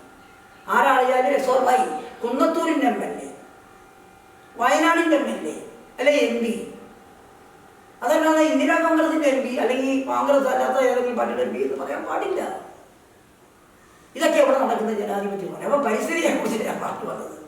പരിസ്ഥിതിയുടെ കാര്യം പറഞ്ഞു കഴിഞ്ഞാൽ ഞാൻ ആത്മഹത്യ ചെയ്യേണ്ട സമയം കഴിഞ്ഞിരിക്കുകയാണ്. കാരണം എന്താണെന്ന് വെച്ച് കഴിഞ്ഞാൽ ഞാൻ ഈ ശുദ്ധജല തടാകത്തിന്റെ തീരത്തുള്ള 2 ശവപ്പറമ്പുകൾ, 2 പള്ളികൾ, 2 ആശുപത്രി, താലൂക്ക് ആശുപത്രി അടക്കം ഇവിടെ ഉണ്ടാകുന്ന സകല മാലിന്യങ്ങളും ഓപ്പറേഷന് ശേഷമുള്ള ശസ്ത്രക്രിയ തീർത്തതിന് ശേഷമുള്ള എല്ലാ മാലിന്യങ്ങളും ഒഴുകിച്ചെന്ന് ഈ തടാകത്തിലാണ് വീഴുന്നത്. ഭരണിക്കാമെന്ന് പറയുന്ന ടൗണിൽ ചെന്ന് നോക്കണം. അവിടെ നിരവധി അവിടെ ബസ്സുകളും ഈ മെക്കാനിക്കിൻ്റെ ഇതായിട്ടുള്ള പണിയൊക്കെ നടത്തി അതിൻ്റെ ടൂൾസ് എല്ലാം കഴിയൊഴിക്കുന്നത് ശാസ്താംകോട്ട ശുദ്ധജലതടാകത്തിലാണ് ചെന്ന് ചെയ്യുന്നത്. ആരോട് പറയാനാണ്? ഇവിടെ ഇന്നാരൊക്കെ ഉണ്ടെന്ന് പറയുന്നതുകൊണ്ട് വല്ല വിശേഷമുണ്ടോ? ഒന്ന്, ഒരു അടിയന്തരമായ കാര്യം വിളിച്ച് ജില്ലാ കളക്ടറെയോ അല്ലെങ്കിൽ ബന്ധപ്പെട്ട ആളിനെ വിളിച്ചാൽ അവിടെ ഇരിക്കുന്ന മനുഷ്യൻ എന്താ ചെയ്യുന്നറിയാം? അതെടുക്കില്ല. നമ്മുടെ ഒരു എമർജൻസി കേസാണെന്ന് പറയുന്നതൊന്നും അയാൾക്ക് കൊണ്ടല്ല. ചിലപ്പോൾ ഒരു മരണത്തിൻ്റെ വക്കിൽ നിൽക്കുന്ന ഒരാളെ രക്ഷിക്കാനായിരിക്കും നമ്മൾ ഫോൺ വിളിക്കുന്നത്. ആ ഇരിക്കുന്ന ഫോൺ ഞാൻ കളക്ടറോട് പറഞ്ഞിട്ടുണ്ട്. അത് പാവപ്പെട്ട ജനങ്ങളുടെ പണം കൂടിയാണ്. അവിടെ ഇരുന്നു കൊണ്ട് പാർട്ടിക്കാരുടെ കാര്യങ്ങൾ മാത്രം ചോദിക്കാനും പറയാനുള്ള അല്ല ആ ഫോൺ. അത് കണക്ടിവിറ്റി ഉണ്ടാക്കുന്നതിന് വേണ്ടിയിട്ടുള്ളതാണ്. ഇതാണ് ഈ കേരളം. ഞാൻ കോട്ടയത്ത് വിളിക്കാറുണ്ട് കഷ്ടത്തിൽ ചില സമയത്ത്. ഞാൻ പല ഓഫീസർമാരെയും വിളിക്കാറുണ്ട്. അപ്പോഴവിടെ ഫോൺ നിശബ്ദമായിരിക്കുകയാണ്. BSNL എന്ന് പറഞ്ഞ് കുറേ ഫോൺ നമ്പർ നമുക്ക് തരും. ഒരിക്കലും ശ്രദ്ധിക്കുന്നില്ല. മനഃപൂർവ്വം എടുക്കാതിരിക്കാൻ വേണ്ടിയിട്ടാണ്. ജനാധിപത്യത്തിൻ്റെ ഈറ്റിലെത്തി നടക്കുന്ന പരിപാടിയാണ്. സർക്കാർ ഇവിടെ ജീവിച്ചിരിക്കുന്നതെന്നാണ് പറയുന്നത്. എൻ്റെ ഈ തെളിവുള്ളത് വെറുതെ പറയുന്നതല്ലത്. ശാസ്താംകോട്ട പോലീസ് സ്റ്റേഷൻ വിളിച്ചാൽ പല സന്ദർഭങ്ങളിലും ഈ BSNL വർക്ക് ചെയ്തിട്ടുണ്ട്. മറ്റേത് ചിലപ്പോൾ ഒരു സാധാരണക്കാരന് ഓർമ്മ വന്നെന്ന് വരുത്തില്ല. ഇതാണ് ഇവിടെ നടക്കുന്നത്. ഇതെല്ലാം എന്തിൻ്റെ ഭാഗമാണ്? ഈ ഭരണത്തിൻ്റെ വൈകല്യമാണ്. പരിസ്ഥിതി ഇത്രയും കുളമാക്കിയതും ഇവിടുത്തെ ഭരണകൂടങ്ങളാണ്. ലോക്കൽ പോലീസുണ്ട്, അവരൊരു ചുറ്റും ചെയ്തില്ല, തൂത്തുവാരിക്കത്തില്ല. അവിടെ പട്ടി കൊണ്ട് കിടന്നു കഴിഞ്ഞാൽ നാട്ടുകാർ കാശ് കൊടുത്ത് കുഴിച്ചിരിക്കണം. പറഞ്ഞു കഴിയുമ്പോൾ പിന്നെ പ്രശ്നമാണ്. അപ്പോൾ അങ്ങനെ വന്നപ്പോഴാണ് ഞാൻ പഞ്ചാബ് കേശൻ സാർ എന്ന് പറയുന്ന വികലാംഗ കോർപ്പറേഷൻ്റെ ആള് ഇരിക്കുന്ന സമയത്ത് 95-ൽ ആദ്യമായി പരിസ്ഥിതിക്കെതിരായിട്ട് ഞാൻ പോരാടി. അദ്ദേഹം 2 പ്രാവശ്യം ആ മുനിസിപ്പൽ കസേരയിൽ നിന്ന് ഇറങ്ങി വന്ന് എന്നോട് പറഞ്ഞു, എൻ്റെ പേരെടുത്ത് വിളിച്ച് പറയാൻ സദാശിവൻ ഇവിടെ വർത്താനം പറഞ്ഞാൽ പോരാ, ഞാൻ ഇന്ന ദിവസം ഭരണിക്കാവും ശാസ്താംകോട്ടെ തൂത്തുവാരാൻ വരും, സദാശിവനോട് ഉണ്ടായിരിക്കണം. ഞാൻ തല കാണിച്ചിട്ട് ഞാനിങ്ങ് പോരും. ഞാൻ പറയും എൻ്റെ ജോലിയല്ലല്ലോ ഇത്. ഉദ്യോഗസ്ഥന്മാരെ അറിയിക്കുക എന്നുള്ളതും ഞാനൊരു ടാക്സ് കൊടുക്കുന്നതുകൊണ്ട് ഉദ്യോഗസ്ഥന്മാരെ അറിയിക്കണം. എന്തുകൊണ്ട് അറിയിച്ചുകൂടാ? എന്തുകൊണ്ട് അവരെ പിടിച്ച് എണീപ്പിച്ചുകൂടാ? കസേരയിൽ നിന്ന് ടാക്സ് കൊടുക്കുന്നവനുള്ള അധികാരമുണ്ട്. അത് ഞാൻ തെളിയിച്ച് കാണിച്ചിട്ടുള്ള ആളാണ്. നിങ്ങൾ എന്തിനാണ് പേടിക്കുന്നത്? നിങ്ങൾ പണം കൊടുത്താൽ പണിയെടുപ്പിക്കാൻ നിങ്ങൾ പഠിക്കണ്ടേ? നിങ്ങൾ ടാക്സ് കൊടുക്കാൻ വേണ്ടി മാത്രമാണോ ജീവിക്കുന്നത്? ഞാൻ അത്യാവശ്യം ഒരിക്കൽ ശാസ്താംകോട്ട പഞ്ചായത്തിൽ ചില പ്രശ്നങ്ങളുമായി ബന്ധപ്പെട്ട് ഞാൻ അവിടെ നിന്നുകൊണ്ട് എൻ്റെ നാട്ടുകാരോട് പറഞ്ഞു, നമ്മുടെ പൈസ വാങ്ങിച്ചുകൊണ്ടാണ് ഇതിലെ കൂടെ പല മെമ്പർമാരും പോകുന്നത്. നമുക്ക് മനസ്സൊന്ന് തെറ്റിയാലും മറിഞ്ഞടിച്ച് വീഴുന്ന റോഡുകൾ സംഭാവന ചെയ്തിരിക്കുന്ന ഈ പറയുന്ന മെമ്പർമാരെ കിട്ടുന്നിടത്ത് വെച്ച് അടിച്ചേക്കാൻ ഞാൻ പറഞ്ഞു. ഭരണഘടനാ വിരുദ്ധമാണെങ്കിൽ എന്ത് തന്നെയായാലും ശരി അടിച്ചേക്കാൻ പറഞ്ഞു. നമുക്കൊരു കേസ് വന്നാൽ ഞാൻ പറഞ്ഞോളാം, എനിക്കറിയാം, കേസ് വാദിക്കാനും പറയാനും എനിക്കറിയാം. അതുകൊണ്ട് ജനങ്ങളോട് പ്രതിബദ്ധതയില്ലാത്ത ഒരു അധികാരിയെയും വെച്ച് പൊറിപ്പിക്കാനുള്ള ഉത്തരവാദിത്വം ജനാധിപത്യത്തിൽ ജനങ്ങൾക്കില്ല. അങ്ങനെ വിചാരിക്കുകയും വേണ്ട.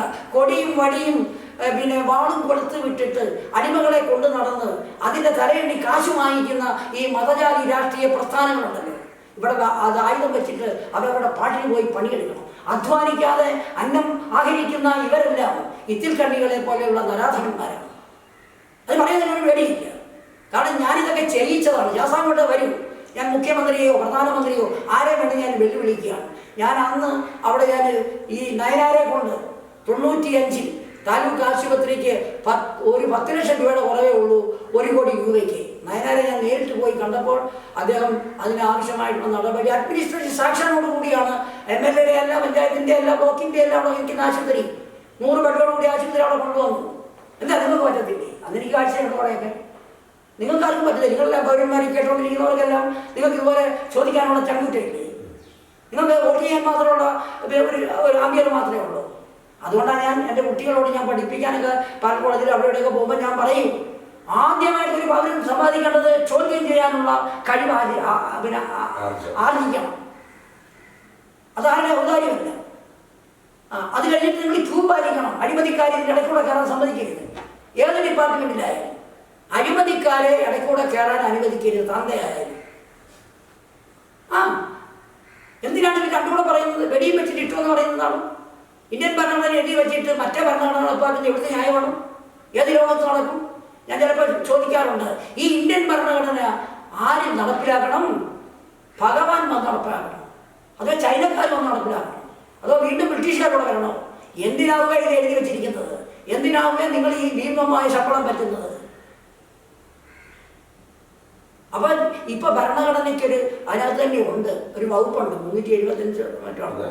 ആ വകുപ്പ് പ്രകാരം ജുഡീഷ്യറിയിലായാലും എവിടെയായാലും കുറ്റം കാണിച്ചു കഴിഞ്ഞാൽ നമ്മുടെ കയ്യിൽ, പൗരന്മാരുടെ കയ്യിൽ എന്തുകൊണ്ട് തെളിവുണ്ടെങ്കിൽ അതിനകത്ത് നോംസ് ആൻഡ് കണ്ടീഷൻ കിടക്കൊണ്ട് ഭരണഘടനയ്ക്കകത്ത് ഇവരെ അറസ്റ്റ് ചെയ്ത് കോടതിയിൽ ഹാജരാക്കാൻ ഇന്ത്യൻ പൗരന്മാർക്ക് അവകാശമുണ്ട്. ജഡ്ജ്മെന്റ് കൈക്കൂലി വാങ്ങിച്ചുകൊണ്ട് ജനങ്ങൾക്കെതിരായി ആണ് എങ്കിൽ നിങ്ങൾക്ക് അറസ്റ്റ് ചെയ്യുക, ജനങ്ങൾക്ക് അറസ്റ്റ് ചെയ്യുക, പൗരന്മാർക്ക്. ഇനി ജനങ്ങൾക്ക് വിരുദ്ധമായി, ജനവിരുദ്ധമായി ഭരണഘടനയെ ദുരുപയോഗം ചെയ്ത് കഴിഞ്ഞാൽ prevention for insult to national honour act എന്ന് പറയുന്ന ഒരു ആക്ട് ഉണ്ട്. അത് ദേശീയ പതാകയുടെയും മറ്റേ മാത്രമല്ല ഇത്. അതിനകത്തുള്ള ഏത് നോംസ് ആൻഡ് കണ്ടീഷൻസ് ആർട്ടിക്കിൾസ്, ഇപ്പം നവഭാരത് മറ്റേതായെന്നൊക്കെ പറഞ്ഞിട്ടുണ്ട്, നമ്മളെ കളിക്കാൻ വേണ്ടി, നാട്ടുകാരെ കളിക്കാൻ വേണ്ടിയിട്ട് പേര് മാറ്റിയതേ ഉള്ളൂ. IPC CRPC എന്നുള്ളത് തന്നെയാണ്, അങ്ങോട്ട് ഇവിടെ പേര് മാറ്റിയത് മാത്രമേ ഉള്ളൂ, കാര്യമൊന്നുമില്ല. അപ്പം അതിൻ പ്രകാരം നമുക്ക് കേസ് കൊടുക്കണം. നമുക്ക് ഈ പരിസ്ഥിതി ഇല്ലാതെ ജീവിക്കാൻ പറ്റില്ല. പരിസ്ഥിതി വിന ഒരു ജീവിക്ക് ഇവിടെ ജീവിക്കാൻ പറ്റില്ല. ഇപ്പൊ പരിസ്ഥിതിക്കെതിരാണ് ഞാൻ വേറൊരു പണി കൂടെ ചെയ്തു. ഏതാണത്? ഈ പേപ്പറുകൾ, ഈ പ്ലാസ്റ്റിക് പേപ്പറുകൾ മുഴുവനും വൈകുന്നേരങ്ങളിൽ ഈ കൊല്ലം ടൗണിൽ അടക്കം, ഞാനൊരു ദിവസം ഒരു അത്യാവശ്യ സമരത്തിന് കൊല്ലം കളക്ടറേറ്റിന് മുമ്പ് ചെല്ലുമ്പോൾ അവിടുത്തെ കോർപ്പറേഷൻ തൊഴിലാളികൾ ആ പ്രദേശമുള്ള മുഴുവൻ മാലിന്യങ്ങളോടെ പ്ലാസ്റ്റിക്കോടെ വാരി അവിടെ കൊണ്ടിട്ട് കത്തിക്കുന്നു. ഞാൻ ചെന്ന് നിൽക്കേണ്ട സ്ഥലമാണ്, അത്യാവശ്യ സമരത്തിന് നിൽക്കേണ്ട ഒരു സ്ഥലമാണ്. ഞാൻ ചോദിച്ചു, നിങ്ങൾ കാണിക്കുന്നത് എന്താണിത്? അപ്പോൾ എന്നോട് അവർ പറയുകയാണ്, സാർ ഇത് ഇടാൻ സ്ഥലം കാണിച്ചു തരും, ഇതിടാൻ സ്ഥലം കാണിച്ചു തരും. കളക്ടറുടെ ഓടിയിരിപ്പുണ്ട്, കളക്ടർ ഓടിയിരിപ്പുണ്ട്, ഉണ്ടാകുന്നിരിപ്പുണ്ട്. അപ്പം ഞാൻ പറഞ്ഞത് എൻ്റെ ജോലിയാണ്. നിങ്ങൾക്ക് ഇതിട്ട് കത്തിക്കാനുള്ള ഇത് നിങ്ങൾക്ക് എന്താ നിങ്ങൾ ചെയ്യുന്നതെന്ന് അറിയാമോ? മാരകമായിട്ടുള്ള തലമുറകളോളം നിലനിൽക്കുന്ന തരത്തിലുള്ള മാരക രോഗങ്ങൾ സംഭാവന ചെയ്യുന്ന ഒന്നാണ് പ്ലാസ്റ്റിക്. കരിയില പോലും വാരിയിട്ട് കത്തിക്കാൻ നിയമമില്ലാത്ത ഒരു രാജ്യത്താണ്. പഞ്ചായത്തി രാജ് നിയമം പറയുന്നുണ്ട് ഈ പ്ലാസ്റ്റിക് വാരിയിട്ട് കത്തിക്കുന്നത്. ഇവിടെ നമ്മുടെ പരിസരത്തൊക്കെ കാണും, നിങ്ങളുടെയൊക്കെ പരിസരത്ത് കാണും. ഞാൻ അവിടെ ഇരുന്നോണ്ട് 100-ൽ വിളിക്കും, കളക്ടറെ വിളിക്കും, അതിലെ പോലീസിനെ വിളിക്കും. ഞാൻ അവിടുന്ന് അവരെ ഇളക്കി എൻ്റെ വീട്ടിൽ കൊണ്ടുവന്ന് പരിസരത്ത് കൊണ്ടുവന്ന് സൗണ്ട് പൊല്യൂഷൻ 12 മണി കഴിയുമ്പോഴും ഈശ്വരനെ ആരാധിക്കുന്ന എന്ന പേരില്ലേ ഫോൺ തുറന്നും വെച്ചിരിക്കുക. ഞാൻ ഉറങ്ങത്തില്ല, എനിക്ക് ഉറക്കം വേണമെങ്കിൽ ശാന്തമായ അന്തരീക്ഷം വേണം, അതിനുള്ള അവകാശം എനിക്കുണ്ട്. ഭരണഘടന എനിക്ക് ഉറപ്പ് തരുന്നുണ്ട്, ശുദ്ധവായു ഉറപ്പ് തരുന്നുണ്ട്, ശുദ്ധജല ഉറപ്പ് തരുന്നുണ്ട്, അതുപോലുള്ള ഭക്ഷണ പദാർത്ഥങ്ങൾ, നല്ല ആരോഗ്യം കിട്ടുന്നതിനുള്ള ചികിത്സകൾ, ഈ സമ്പ്രദായങ്ങളെല്ലാം ഇവിടെ ഉണ്ട്. പക്ഷേ ചോദിച്ചു വാങ്ങിക്കാൻ ഇവിടുത്തെ പൗരന്മാർ കൊള്ളില്ല, അതിനുള്ള കഴിവില്ല. ആരെങ്കിലും പറയുന്നതെല്ലാം അത് വിഴുങ്ങിക്കൊണ്ട് ശ്രദ്ധിച്ച് നടക്കുന്ന ഒരു പരിപാടിയല്ലാതെ സ്വന്തമായ ഒരു മുഖമോ സ്വന്തമായ ഒരു അസ്തിത്വമോ സ്വന്തമായ ഒരു അഭിപ്രായവും ഇല്ലാതെ വിടുപണിക്ക് നടക്കുന്ന പൗരന്മാരാണ് നമ്മൾ ഈ ഭൂരിപക്ഷവും. നമ്മൾ വിടുപണി ചെയ്യേണ്ട കാര്യം എന്താണ്? നമ്മളെ നിയന്ത്രിക്കുകയും നമ്മളെ നിഷ്കർഷിക്കുകയും നമ്മളെ ഭീഷണിപ്പെടുത്തുകയും ചെയ്യാൻ ഇവിടുത്തെ ഏതെങ്കിലും ഒരു പൗരനുണ്ടോ അധികാരം? നരനേക്കാൾ എന്തു പെരുമ? ജരാനര തീണ്ടാത്തൊരു നരനുണ്ടോ? നരനേക്കാൾ എന്തു പെരുമ? ജാതിയുടെ പേരിലോ മതത്തിൻ്റെ പേരിലോ ഒരാളെ ഇകഴ്ത്തി പറയാനും പുകഴ്ത്തി പറയാനും ഇയാൾക്ക് അവകാശമില്ല. നമ്മളെല്ലാം സമന്മാരാണ്. Equality of status and opportunity ആണെന്ന് പറയുന്നുണ്ട്. Liberty of thought expression, faith and belief എവിടെ കിടക്കുന്നു? ജസ്റ്റിസ് എവിടെ കിടക്കുന്നു? Social economic and political justice ഇവിടുത്തെ സാധാരണക്കാർക്കുണ്ടോ? മുഖ്യധാരയിലേക്ക് കുറെ പട്ടികജാതി പട്ടികവർഗക്കാരെന്നും പറഞ്ഞുകൊണ്ട് ലിസ്റ്റ് ഉണ്ടാക്കി വെച്ചതിന് ശേഷം അവരുടെ ഉന്നമനത്തിന് ഒരു ചുക്കും ചെയ്യാതെ മുഖ്യധാരയിലേക്ക് എത്തിക്കാൻ 10 വർഷമാണ് അംബേദ്കർ അനുവദിച്ചതെങ്കിൽ ഇന്ന് 80 വർഷമായണൊക്കെയും അവര് മുക്കിൽ മൂലയിൽ നിൽക്കുകയാണ്. മുഖ്യധാരയിലേക്ക് എത്തിക്കാൻ ഇവിടെ ആരുമില്ല. അവരങ്ങനെ മുഖ്യധാരയിൽ എത്തിക്കഴിഞ്ഞാൽ പിന്നെ അവർക്ക് വേണ്ടി കമ്പാർട്ട്മെന്റ്, ട്രെയിനിന്റെ കമ്പാർട്ട്മെന്റ് പോലെ ഇന്ന ജാതിക്കാർക്ക് ഇന്ന സംഘടന, ഇന്ന നേതാക്കന്മാര് എന്ന് പറഞ്ഞുകൊണ്ട് ഇലക്ഷൻ വോട്ട് പിടിക്കാൻ പറ്റില്ല, സംഭാവന പിടിക്കാൻ പറ്റില്ല. അങ്ങനെ സംഭവിച്ചു ഞങ്ങളുടെ നാട്ടിലെ. എന്നിങ്ങനെ സംഭവിച്ചു. കർഷക തൊഴിലാളികൾ പട്ടികജാതിക്കാരുടെ മണ്ഡലമാണത്. എൻ്റെ കൂടെ പഠിച്ച മക്കളുണ്ടല്ലോ, ഞങ്ങളൊക്കെ വളർന്നു വന്നു കഴിഞ്ഞപ്പോൾ അവര് വെളിയിലൊക്കെ പോയി, പേർഷ്യയിലൊക്കെ പോയി ജോലി സമ്പാദിച്ച് ഇവരുടെ കഷ്ടപ്പാട് കണ്ടുകൊണ്ട് അവരിൽ വളർന്നു വന്നത്. അവർ പൈസ അയച്ചു കൊടുത്തിട്ട് പറഞ്ഞു, അച്ഛാ അമ്മ ഇനി ഈ കർഷക തൊഴിലാളി പണിക്ക് ഒരുത്തൻ്റെ മയ്യത്ത് പോകണം, ഞാൻ ഉള്ളിൽ കഷ്ടപ്പെട്ട് അവിടെ പൈസ അടയ്ക്കണം, അത് വെച്ച് കഞ്ഞി വെച്ചിട്ട് അടങ്ങിയോടെ കഴിഞ്ഞോളാം. എല്ലാ മേലാന്മാരുടെയും എല്ലാ തമ്പുരാക്കന്മാരുടെയും പാടങ്ങളും പറമ്പുകളും കിളയും വെട്ടും കയറ്റി കിടന്നതെന്ന് പിന്നെ ഉണങ്ങി വഴങ്ങിപ്പോയി. അവിടെ കൃഷിയില്ല, ഒന്നുമില്ല, പട്ടിണിയായി ആ പ്രദേശത്ത്. അയ്യങ്കാലം ഉണ്ടായിരുന്നെങ്കിൽ അവിടെ ഒന്ന് സമരം ചെയ്തേനെ. അപ്പോൾ അതുകൊണ്ട് സംഭവിച്ചതിൻ്റെ ഫലമായിട്ടാണ് ഈ പറയുന്ന ആളുകൾ പിന്നെ കിളയ്ക്കാനും മിണ്ടാനും ഇറങ്ങി നടന്നിട്ടുണ്ട്, ഇപ്പോഴും നടക്കുന്നുണ്ട്. അപ്പൊ ഇതൊക്കെ നമ്മൾ വിചാരിച്ചാൽ മാറ്റാവുന്ന കാര്യങ്ങളാണ്. എന്ത് വേണം? ഇച്ഛാശക്തിയാണ് എൻ്റെ ഈശ്വരൻ. ഞാൻ പുസ്തകത്തിൽ അത് എഴുതി വെച്ചിട്ടുണ്ട്. ഇച്ഛാശക്തിയാണ് എൻ്റെ ഈശ്വരൻ. ഇച്ഛാശക്തി ഉണ്ടെങ്കിൽ ഈശ്വരനെ പോലും നിലയ്ക്ക് നിർത്തുവാൻ നമുക്ക് കഴിയും എന്ന് പുരാണ കഥാപാത്രങ്ങളെ അടിസ്ഥാനപ്പെടുത്തിക്കൊണ്ട് ഞാൻ പറഞ്ഞിട്ടുണ്ട്. വേലിത്തമ്പിയുടെ കയ്യിലെ അധികാരമുണ്ടായിരുന്നല്ലോ, അധികാര ചിഹ്നം. ഒരു സുപ്രഭാതത്തിൽ അയാളില്ലാത്ത സമയത്ത്, അന്ന് മനുഷ്യക്കാരനാണ് വേലിത്തമ്പി, അമ്മയുടെ അടുത്ത് വന്നു വീട്ടിലെ തെങ്ങിൻ്റെ ഈ എണ്ണ എടുക്കാൻ, അതിനകത്തെ കായ്വല എടുക്കാൻ. അമ്മ കൊടുത്ത കഞ്ഞിയും പഴങ്കഞ്ഞിയും ഉണ്ട് പണ്ടത്തെ, ഈ ഉപ്പും മുളകും എല്ലാം കൊണ്ട് ഈ പഴയ പഴങ്കഞ്ഞിക്കകത്ത് പുളിയെല്ലാം ഒഴിച്ച് വെച്ചിരിക്കുന്നു. അമ്മ അത് പൊയ്ക്കാൻ നല്ലതാണ്, ഞാൻ കഴിച്ചിട്ടുള്ള ആളാണ്. അപ്പോൾ അങ്ങനെയുള്ള സാധനം കൊടുത്ത് അയാൾ മയങ്ങിപ്പോയി. അപ്പോൾ വേലിത്തമ്പിയെ ഒന്ന് സൂചിപ്പിച്ച് കളയാം, അമ്മയെ ഒന്ന് സന്തോഷിപ്പിച്ച് കളയാന്ന് പറഞ്ഞുകൊണ്ട് അയാൾ എഴുതി വെച്ച എല്ലാം കള്ളത്തരമാണ്. ആ സമയത്താണ് വേലിത്തമ്പി കടന്നു വരുന്നത്. അയാൾക്കത് മനസ്സിലായി. ഇനി വിളിച്ചിരുന്നു മലൻ എന്ന അയാളുടെ പേര്, ഈ വിളിച്ചിട്ടുണ്ട്, അടുത്ത് വരാൻ പറഞ്ഞു. ആ കണക്കിനോടാൻ പറഞ്ഞു. അയാൾ കൊണ്ട് വെച്ചു കൊടുത്തു. തൊഴിലോട്ടാണ് മാറിയിരുന്നു. അവർ നോക്കിയിട്ട് വേലിത്തമ്പി തെങ്ങുകളിൽ ഇങ്ങനെ മാറി മാറി നോക്കി. അതിനകത്തുള്ള എണ്ണമല്ല ഇതിനകത്ത് കിടക്കുന്ന എണ്ണം, ഇതിനകത്തുള്ള എണ്ണമല്ല തെങ്ങ നിൽക്കുന്നത്. അദ്ദേഹം പറഞ്ഞു, നിന്റെ ആ തള്ളവരൽ മേശപ്പുറം വയ്ക്കാം, എന്തിൻ്റെ പുറത്താണ് വയ്ക്കാൻ. അയാൾ വെച്ചു. രാജചിഹ്നമായിട്ടുള്ള ഉടവ അയാൾ അരയിലുണ്ടായിരുന്നു, അത് വലിച്ചെടുത്തു. അയാളുടെ കർത്തവ്യം അതാണ് അയാൾ ചെയ്തത്. ഒരൊറ്റ വെട്ടാണ്. താഴത്തള ധരിച്ചു പോകുന്ന പോലെ തള്ളവല് ദൂരേക്ക് പോയി, രക്തം വാർന്നു പോയി. എന്തിനാണെന്ന് അറിയാമോ അത് ചെയ്തത്? അയാൾക്ക് വേണ്ടിയല്ല, തൻ്റെ പിൻതലമുറക്കാര് വരുന്നുണ്ട്, അവരിത് കണ്ടുപഠിക്കണം. രാജാവിൻ്റെ തല വെച്ച പൈസയാണ് നിനക്ക് തരുന്നത്, അല്ലാതെ എൻ്റെ അമ്മയല്ല ശമ്പളം തരുന്നത്, ഞാനല്ല ശമ്പളം തരുന്നതെന്നാണ് മല്ലനോട് വേലിത്തമ്പി ദളവ പറഞ്ഞത്. എന്താ, നമ്മുടെ നേതാക്കന്മാർക്ക് ഈ വാളില്ലെന്നല്ലേ ഉള്ളൂ, മറ്റെല്ലാ ആയുധങ്ങളും കയ്യിലുണ്ടല്ലോ.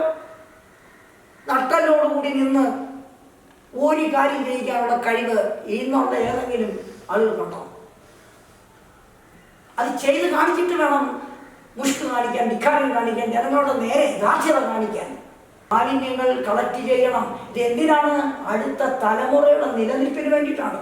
അല്ലെങ്കിൽ ഈ മൈക്രോ പ്ലാസ്റ്റിക് ഇപ്പം മത്സ്യം ഒക്കെ തിന്നുന്നുണ്ട്, അത് നമ്മളിപ്പോൾ കഴിക്കുന്നുണ്ടെന്നാണ് പറഞ്ഞത്, മൈക്രോ പ്ലാസ്റ്റിക്.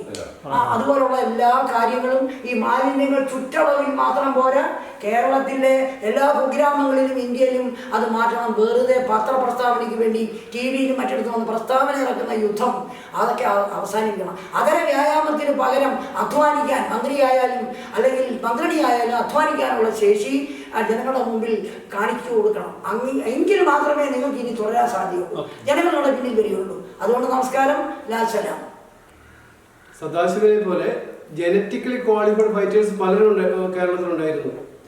അതിൽ പ്രമുഖനായിട്ടുള്ള ഒരു മനുഷ്യനാണ് പ്രേമചന്ദ്ര കമ്മത്ത്. അഴിമതിക്കെതിരെ 16 വർഷക്കാലം നീണ്ട നിയമയുദ്ധങ്ങൾ നടത്തി ഡസനിലേറെ പുസ്തകങ്ങൾ ഇറക്കി. പുസ്തകങ്ങൾ ഇറക്കാൻ അദ്ദേഹത്തിന് പൈസ ഇല്ലാത്തതുകൊണ്ട് ബാങ്കിൽ നിന്ന് ലോൺ എടുത്ത് അടിച്ചുകൊണ്ടിരുന്നത്. മറ്റൊരു പ്രമുഖ വ്യക്തിയാണ് തലശ്ശേരി സ്വദേശിയ കെ രാജൻ. ആയുഷ്കാലം മുഴുവൻ ടൺ കണക്കിന് ചോരയും നീരും കണ്ണീരും ഒഴുക്കി.